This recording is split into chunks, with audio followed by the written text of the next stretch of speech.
देखिए, आज मानसून सत्र का तीसरा दिन है। जब सदन की कार्रवाई शुरू हुई तो तेजस्वी यादव वोटर लिस्ट पुनरीक्षण अभियान पर अपनी बात रख रहे थे। उन्होंने साफ तौर से कहा कि एसआईआर पर हम सवाल नहीं उठा रहे हैं, लेकिन जो प्रक्रिया है हम उस पर जो है सवाल उठा रहे हैं। हम जिन क्वेश्चंस को उठा रहे हैं उसका जवाब जो है वो चुनाव आयोग नहीं दे रहा है। ये पूरी इसकी जो प्रक्रिया है वो सवालों के घेरे में है। सो अगर 2003 में जो है आखिरी बार जो है वोटर लिस्ट पुनरीक्षण अभियान चला था तो तब से तो उसी आधार पर चुनाव हो रहा था।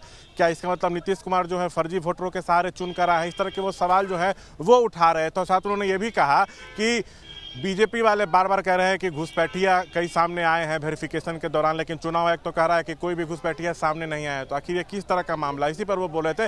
तभी नीतीश जो है अचानक खड़े हो गए, भड़क गए। उन्होंने तेजस्वी से कहा कि तुम्हारे माता पिता के शासनकाल में कोई काम होता था? कोई शाम में घर से निकलता था? महिलाओं के लिए कुछ हुआ था? हमने कितना काम किया बिहार वासियों के लिए, ये देखो तुम अभी बच्चा हो, तुमको कुछ भी समझ में नहीं आता है। तेजस्वी जवाब देने की कोशिश कर रहे थे, खड़े भी हुए थे। इसी बीच डिप्टी सीएम विजय सिन्हा ने उनको कहा कि चुप रहो, तुम बैठो। इसी पर आरजेडी के वरिष्ठ विधायक भाई वीरेंद्र भड़क गए। उन्होंने सीधा कहा कि ये सदन किसी के बाप का नहीं है। तो स्पीकर ने उनको टोका कि इस तरह के शब्द का इस्तेमाल मत कीजिए। स्पीकर ने तेजस्वी को कहा कि आपके जो विधायक हैं वो जो भाषा का प्रयोग कर रहे हैं वो कहीं से भी उचित नहीं है, खेद प्रकट करवाइए।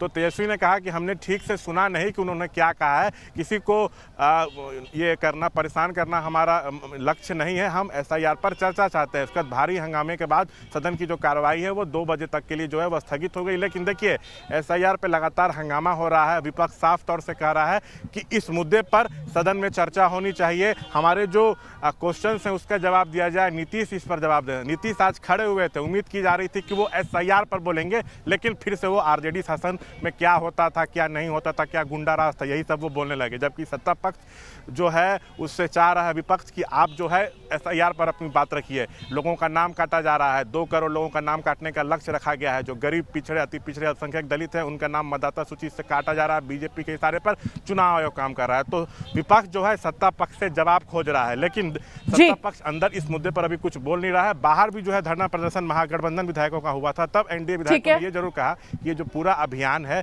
ये वोटर लिस्ट की शुद्धता, निष्पक्षता सुनिश्चित करने के लिए, किसी का नाम नहीं काटा जा रहा। अच्छा शशांक, एक और बात यहां पर बड़ी महत्वपूर्ण हो जाती है कि पिछले दिनों जिस तरीके से एक के बाद एक मर्डर्स बिहार में हो रहे थे और बिहार की जो कानून व्यवस्था है वो सवालों के घेरे में आ गई थी, उसके बाद ये माना जा रहा था कि इस बार के विधानसभा चुनाव में जो एनडीए है वो उस रूप में जंगल राज के मुद्दे को लेकर घेराबंदी आरजेडी की, महागठबंधन की नहीं कर पाएगा। लेकिन आज हमने देखा न सिर्फ सदन में बल्कि सदन से बाहर आकर डिप्टी सीएम विजय सिन्हा को भी अभी हम दर्शकों को सुना रहे थे, वो दोबारा से जो आरजेडी का राज था वो किस तरीके से जंगल राज था, वो कैसे गुंडा राज था, उन्हीं तमाम आरोपों को लेकर घेराबंदी फिर से आरजेडी और महागठबंधन की एनडीए की तरफ से की गई। शशांक, बिल्कुल बिल्कुल। देखिए, बिहार में तो मौजूदा स्थिति में तो लॉ एंड ऑर्डर ध्वस्त होता दिख रहा है। एक के बाद बड़ी आपराधिक घटनाएं हो रही है। विपक्ष तो कहीं रहा है कि महाजंगल राज है, लेकिन फिर से आरजेडी के शासनकाल में जो जंगल राज था उसका मुद्दा जो है सदन के अंदर नीतीश ने भी उठाया। उसके बाद भारी हंगामे के कारण सदन की कार्रवाई 2 बजे के लिए स्थगित हुई। तो बाहर परिसर में मीडिया से बातचीत करते हुए डिप्टी सीएम ने फिर आरजेडी के शासनकाल के जंगल राज का मुद्दा उठाया और राजद को घेरने की कोशिश की है। लेकिन हंगामा एसआईआर पर हो रहा है। विपक्ष एसआईआर पर चर्चा चाहता है जो सदन में हो नहीं रहा है। 100 बात की एक बात अभी यह है।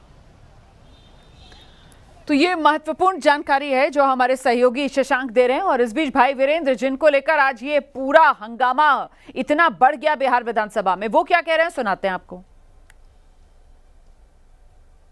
कुमार को किस तरह से बेइज्जती की जा रही है, अब इनको राजनीति करना है कि नहीं करना है यह हम नहीं जानते हैं, लेकिन नीतीश कुमार जी को एक्शन लेना चाहिए और उनको डिसीजन लेना चाहिए। जिस तरह से धनखड़ जी को जवाब देकर हटाया गया है, इनको भी हटाने का साजिश रच दिया है। बिहार में अपराध अब हो गया, बहुत लोग हैं, अब हो गया।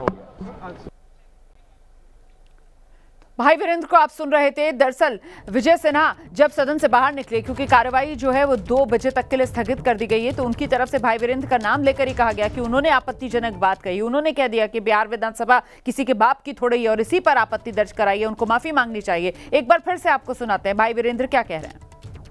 असंसदीय भाषा का प्रयोग नहीं किया है। अगर इसको असंसदीय कहते हैं तो मैं उस पर ये करूंगा, कहा जा रहा है क्या और इस पर इसके बाद जो है मंत्री ने गाली दिया, माँ के लगाकर गाली दिया है, पीएचडी मंत्री ने और कई मंत्रियों, जीवेश मिश्रा भी। आप उसका फुटेज निकालिए और तब उस पर बहस होगी। सीएम ने भी आज कहा, अरे माफी किस बात का, किस बात का, कौन सा गलत काम कर दिया मैंने? सदन किसी की बपौती नहीं है, ये तो मैंने गलत कहा, अभी भी कह रहा हूँ कि कहा हूँ। विजय सिन्हा कह रहे हैं ऐसा नहीं बोलना चाहिए। विजय सिन्हा हमारे तो देख रहे हैं आप किस तरीके के बयान सामने आ रहे हैं बिहार से, और यहां पर आर पार पक्ष और विपक्ष के बीच अब और ज्यादा बढ़ता हुआ इन बयानों के जरिए देखा जा सकता है।